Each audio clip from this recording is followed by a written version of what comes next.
कामचोर देवरानी। एक बार की बात है, सुषमा अपने पूरे परिवार के साथ खुशी खुशी मोहन नगर में रहती थी। उसकी दो बहुएं थी, पल्लवी और शिवानी। एक दिन दोनों बहुएं रसोई में काम कर रही होती है कि तभी उनकी सास सुषमा उन्हें बुलाती है। अरे बहू, जरा इधर तो आना। शिवानी, जरा जाकर देखना सासू माँ क्या कह रही है। दीदी आप ही देख लो ना जाकर, आपको भी तो सुनाई दे रहा है। अरे मैं आटा गूंथ रही हूँ ना, तुम चली जाओ। हाँ तो मैं भी तो सब्जी काट रही हूँ ना दीदी। अरे बहू, जल्दी आओ। ओह, ये तो जाएगी नहीं, मैं ही जाकर देखती हूँ कि क्या कर रहा है। पल्लवी सुषमा के कमरे में जाती है। जी मम्मी जी, क्या हुआ? शाम को घर पर कुछ मेहमान आने वाले हैं, तो तुम अच्छा सा खाना बना लेना बहू। ठीक है मम्मी जी, आप बता दीजिए क्या क्या बनाना है और कितने लोग आ रहे हैं।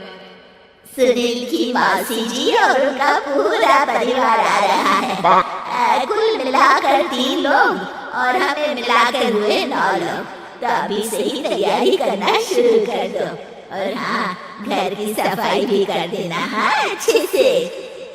जी मम्मी जी, सब काम हो जाएगा, आप चिंता मत कीजिए। पल्लवी शिवानी को घर में मेहमान आने वाले हैं इसके बारे में बताती है। क्या 9 लोगों का खाना बनाना होगा, घर की सफाई करनी है? बाप रे, सासू माँ ने तो हमें घर की नौकरानी ही समझ कर रखा है। ऐसा नहीं बोलते शिवानी, हम इस घर की बहू हैं और घर के काम करना हमारा फर्ज है।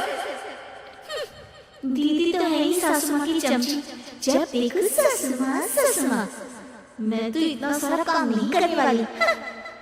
शिवानी कपड़े लेकर गमला साफ कर रही होती है और चक्कर आने का नाटक करने लगती है। मेरा सिर चकरा रहा है। तभी वहाँ पल्लवी और सासू माँ आ जाते हैं। अरे बहू, क्या हो गया तुम्हें? मम्मी जी, बहुत तेज सर में दर्द हो रहा है। तुम एक काम करो शिवानी, आराम कर लो। नहीं नहीं दीदी, घर में मेहमान आने वाले हैं, मुझे आपकी मदद करनी चाहिए। अरे कोई बात नहीं शिवानी, तुम आराम कर लो, मैं सब काम कर लूंगी। ठीक है दीदी, अगर आप इतना कह रही हैं तो आराम कर लेती हूँ। शिवानी आराम से अपने कमरे में मैगजीन पढ़ रही होती है। इसे कहते हैं आराम की जिंदगी। इतना सारा काम। चलो सारा काम खत्म हो गया, शिवानी को दिखाती हूँ। शिवानी अपने कमरे में ईयरफोन में गाने सुनते सुनते सो जाती है और उसके साइड में मैगजीन भी रखी होती है। पल्लवी वहाँ आ जाती है और वो सब देखती है। ओहो, तो मतलब सब काम चोरी का बहाना था। अभी बताती हूँ इसको, घर का सारा काम मुझे करना पड़ा और ये महारानी यहाँ मैगजीन पढ़ रही है, गाने सुन रही है। पल्लवी रसोई से एक प्लेट और चम्मच लेकर आती है और शिवानी को थाली बजाकर उठाने लगती है। शिवानी अचानक से उठती है। उठ गई महारानी, गाने भी सुन लिए, मैगजीन भी पढ़ ली। तुम तो बहुत बड़ी झूठी निकली शिवानी। तुमने सर दर्द का बहाना बनाया ताकि काम करने से बच सको। हाँ, बनाया बहाना। तो क्या करती, इतने सारे काम करती। मुझे कोई शौक नहीं है चापलूसी का। क्या चापलूसी? तुम्हें लगता है कि मैं सारे काम चापलूसी के लिए कर रही हूँ? और नहीं तो क्या। तभी वहाँ सासू माँ आ जाती हैं। अरे बहू, वो लोग बस आने ही वाले हैं, तुम तैयारियां कर लो। जी सासू माँ, तुझे तो मैं बाद में देखती हूँ। सब खाना खाने बैठते हैं और खाना शुरू करते हैं। तभी सुनील की मौसी बोलती है। वाह भाई वाह, खाना तो बहुत ही अच्छा बना है सुषमा जी, एक एक चीज में क्या स्वाद है। ये सुनकर शिवानी मुंह बना लेती है। उसे अपनी जेठानी की इतनी तारीफ रास नहीं आती। आपकी बहुएं तो बहुत ही अच्छा खाना बनाती है। हाँ, बनाती तो दोनों ही अच्छा है, पर आज ना ये सारा खाना बड़ी बहू ने बनाया है।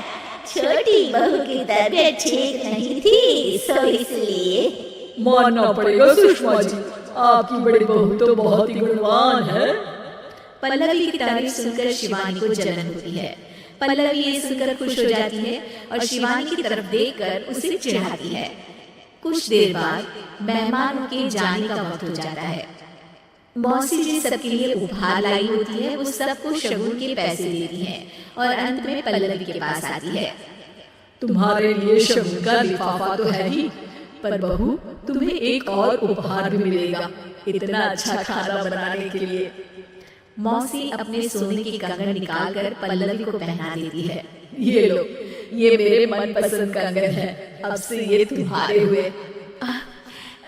धन्यवाद मौसी जी। ये देखकर शिवानी तो पूरी तरह से जल जाती है और गुस्से से रसोई में चली जाती है। तभी वहाँ पल्लवी आ जाती है और उसे अपने कंगन दिखाने लगती है। देवरानी जी, अब आपका सर दर्द ठीक तो है ना? मुझे लगता है कि अब सर दर्द शुरू हो गया होगा।